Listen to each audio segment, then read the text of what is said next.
অনেক কিছু হওয়া যায়, সুফি হওয়া যায়, বুজুর্গ হওয়া যায়, আবেদ হওয়া যায়, আলেম হাফেজ মুফতিও হওয়া যায়, কিন্তু আসলে মানুষ হওয়াটা কঠিন।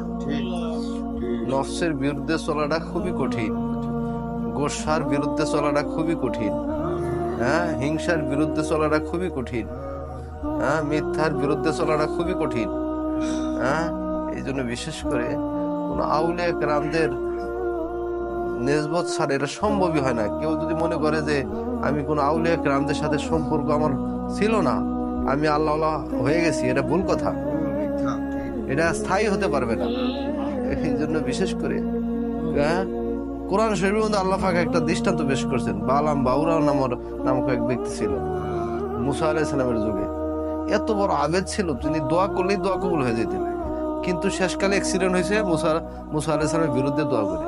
আল্লাহ পাক নিজে নিষেধ করার পরে দোয়া করছেন, কারণ আপনি আবেদ হইলেন, জিকির করলেন, কি করলেন, নামাজ পড়লেন, এরশাগা পড়লেন, আউবিন পড়লেন, যাই কিছু করেন না কেন, কোনো কামেল কোনো আল্লাহওয়ালার যদি সম্পর্ক না থাকে, প্রকৃতভাবে গুনাহ থেকে বাঁচা সহজ না।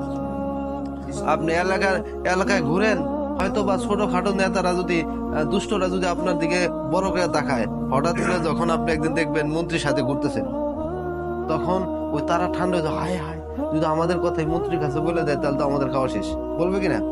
ঠিক অনুরূপ ভাবে আমাদের ইমান, আমাদের আমল অল্প, যারা আল্লাহওয়ালা খাঁটি, ওনাদের আমল আখলাক অনেক বেশি। ওনাদের সাথে যদি আমরা একটু মিলে থাকতে পারি, ওনাদের সাথে সম্পর্ক যদি হয়, তাহলে ওই আমার ওই অল্পটাও বড় হয়ে যাবে, অল্পটাও কি হয়ে যাবে, বড় হয়ে যাবে। এই জন্য বিশেষ করে এই জন্য ফানাফির শায়েক যে যত বেশি হবে, ফানাফিল্লা তার বেশি হবে। ফানাফির শায়েক মানে কি? যে শায়েকের রুচি নিয়ে চলা। শায়েক কি চান, ওনার তবিয়ত কি, ওনার ইচ্ছা কি, আর উনি সকলের সাথে কি কেমন মুআমালা করেন, সকলের সাথে কেমন ব্যবহার করেন, ওইটা আমাকে শিখতে হবে।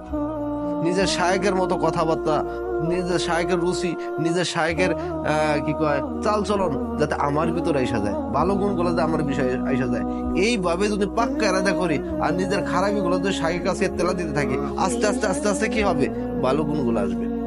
এই জন্য ভালো গুণগুলো তখনই আসবে যখন আমি শায়েকের ভালোবাসা প্রবল থাকবে। নীলাডালা মহব্বতে যথেষ্ট না।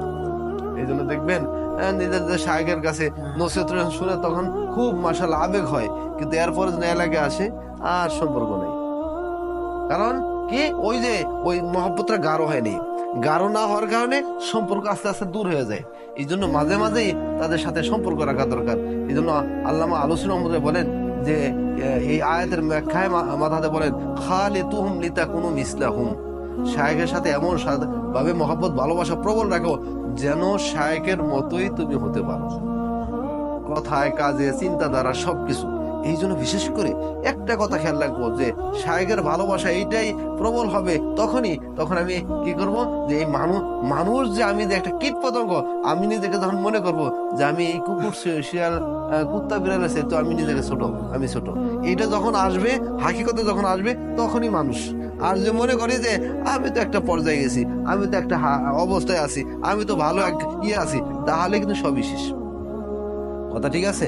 এই জন্য বিশেষ করে আমরা ওই শায়েকের সাথে মহব্বত যখন গভীর থাকবে, তখন এইটা হাসিল হবে। কারণ উনি যখন বড়দেরকে মনে করে, আল্লাহ আমি তো মানুষ হতে পারলাম না, আমি তো এমন অবস্থা, আমার হালাত তো মাশাআল্লাহ, কি আমার হালাত তো একদমই গান্দা, আমার মতো অপদার্থ পৃথিবীতে কেউ নাই।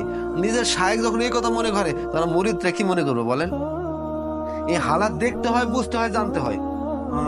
এই জন্য বিশেষ করে নিজেদের মোরাকাবার মাধ্যমে হোক, যেভাবে হোক, নিজের শায়েকের সাথে সম্পর্ক গভীর রাখা, শায়েকের সাথে কি সম্পর্ক গভীর রাখা, আর কি করা, ওই শায়েক যেভাবে চলেন ওই নীতি অনুযায়ী চলার চেষ্টা করা, গুনাহমুক্ত জিন্দেগি করা, জবানকে নিয়ন্ত্রণ করা, অন্তরকে নিয়ন্ত্রণ করা, সকলের সাথে সুন্দর ব্যবহার করা।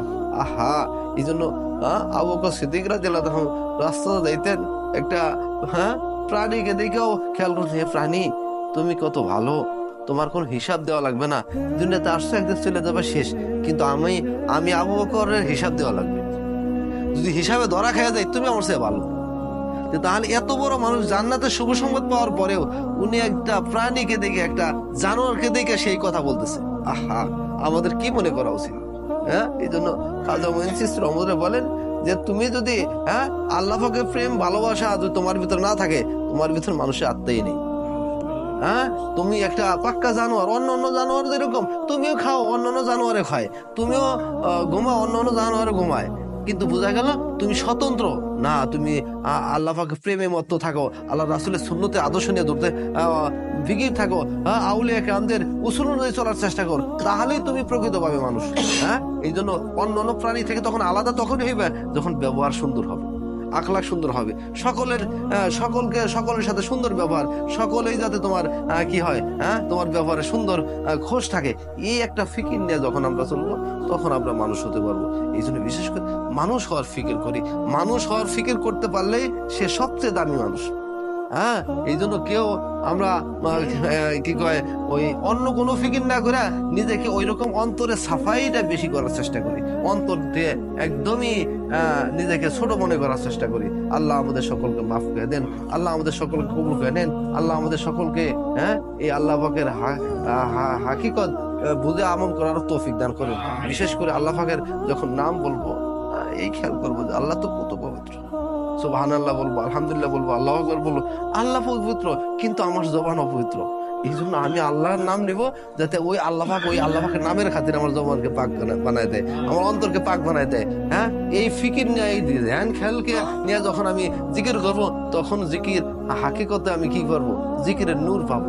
আল্লাহ আমাদের সকলকে জিকিরের হাকিকত দান করেন, আল্লাহ পাকের ভালোবাসা মহব্বত দান করেন, আল্লাহ পাকের আশিক হওয়ার তৌফিক দান করেন, আউলিয়া কেরামদের উসুল অনুযায়ী থাকার তৌফিক দান করেন, সমস্ত গুনাহ থেকে বাঁচার তৌফিক দান করেন, যতদিন হায়াত পেয়ে আল্লাহ পাকের গোলামি করতে পারি সেই তৌফিক দান করেন।